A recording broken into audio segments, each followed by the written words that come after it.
এসেছি আজকে লাগাতে ফগ লাইটটা। অ্যামাজন থেকে আমি অর্ডারটা করেছিলাম। ওই যে নর্মাল লাইটগুলো হয় ওটাতে এত কম পাওয়ার থাকে, এই জন্য আমি আজকে একটা ফগ লাইট লাগাচ্ছি। দেখা যাক কতটা আলো হয়, মানে রাতের দিকেই আলোটা বোঝা যাবে ভালো।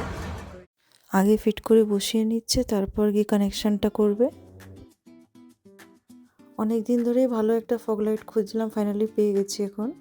এই হলো ফাইনাল লুকটা আমার স্কুটিতে ফগ লাইটের। তো দেখো খুব সুন্দর করে ভালো করে লাগিয়ে দিয়েছে। আমার খুব ভালো লাগে এরকম ছোটো ছোটো গ্যাজেট লাগাতে, মানে যেটা দরকারি। যেখানে লাইট জ্বলছে না আর খুব অন্ধকারের রাস্তা, ওই সব জায়গার জন্য খুবই এই লাইটগুলো দরকার। তাই জন্যই আমি লাগিয়ে নিলাম এগুলোকে। এরপর আমি এটাকে রাতের দিকে তোমাদের জ্বালিয়ে দেখাচ্ছি যে লাইটের থ্রোটা কত হচ্ছে। এতে 3 মোডস আছে, ওয়ার্ম, ইয়েলো অ্যান্ড হোয়াইট। তো আর এটা পুরো বডিটা মেটালের বডি হচ্ছে, যে খুবই ভালো। অনেক দিন মানে অনেক সলিড হচ্ছে এটা। তো থ্রোটা দেখতেই পাচ্ছ তোমরা, অনেকটা দূর অবধি। খুবই ভালো লেগেছে আমার, তাই জন্য ভাবলাম তোমাদের সঙ্গে শেয়ার করি।